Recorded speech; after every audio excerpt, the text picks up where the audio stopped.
Shalom, selamat pagi Bapak Ibu yang dikasih Tuhan, apa kabarnya? Kiranya kasih setia yang berasal dari Tuhan terus menopang kehidupan kita hari lepas hari. Amin.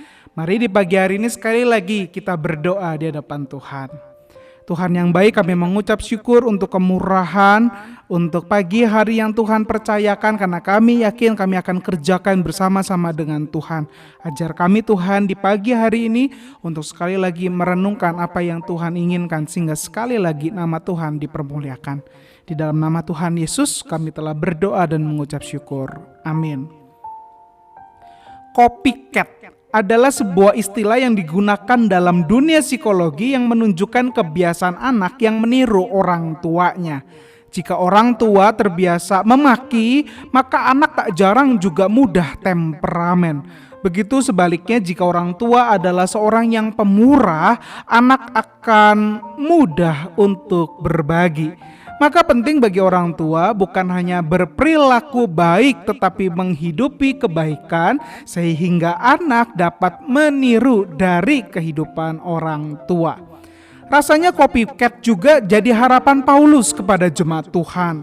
Mari di pagi hari ini sekali lagi kita akan renungkan dari Efesus pasal yang kelima ayatnya yang ke-1. Dari Efesus pasal yang kelima ayatnya yang pertama. Sebab itu jadilah penurut-penurut Allah seperti anak-anak yang kekasih. Bapak Ibu yang dikasih Tuhan, firman Tuhan yang barusan kita dengar merupakan perintah dan harapan Paulus kepada setiap jemaat Tuhan untuk menjadi penurut, atau dalam bahasa aslinya lebih tepat diterjemahkan sebagai peniru Allah. Mengapa Paulus memerintahkan untuk menjadi penurut atau peniru Allah?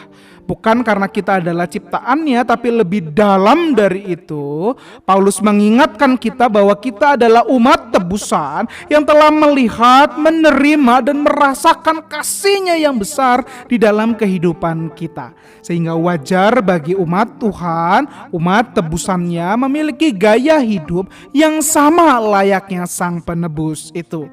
Tak heran kemudian ayat yang kedua dan selanjutnya Paulus menunjukkan gaya hidup seorang umat tebusan, yaitu mengutamakan Allah di dalam hidupnya. Mengutamakan Allah berarti mengasihi. Mengutamakan Allah berarti memperhatikan hidupnya untuk terus bisa meneladani Sang Penebus, yaitu Kristus. Akibatnya orang-orang yang mengutamakan Allah mampu untuk mengabaikan kecemaran, mengabaikan keserakahan, hingga perkataan kotor, perkataan sembrono, karena sadar hidupnya adalah umat tebusan Allah.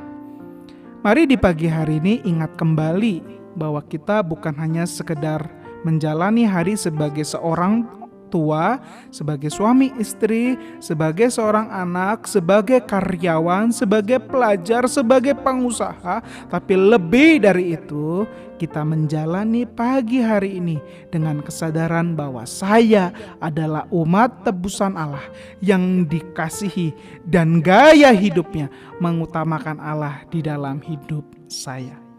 Mari di pagi hari ini andalkan, tanyakan dan taati apa yang menjadi perintahnya. Dan mari lewat doa sekali lagi kita pinta agar kita disanggupkan menjadi teladan di dunia ini.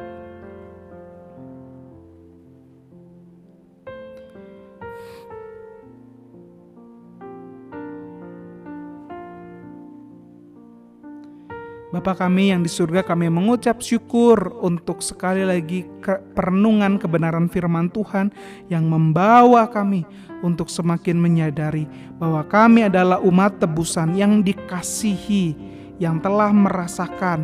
Dan pagi hari ini kami minta Tuhan mampukan kami untuk memiliki gaya hidup yang sama seperti Kristus, mengutamakan, mengasihi, bahkan menjadi berkat di tengah penderitaan, di tengah pergumulan, ataupun kesakitan yang kami alami. Berkati setiap hal yang kami kerjakan, berkati hidup kami, sehingga sekali lagi nama Tuhan dipermuliakan.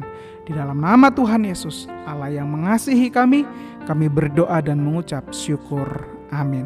Selamat menjalani hari ini dengan kesadaran bahwa saya adalah umat tebusan Allah yang mengutamakan Kristus di dalam hidup saya. Soli Deo Gloria.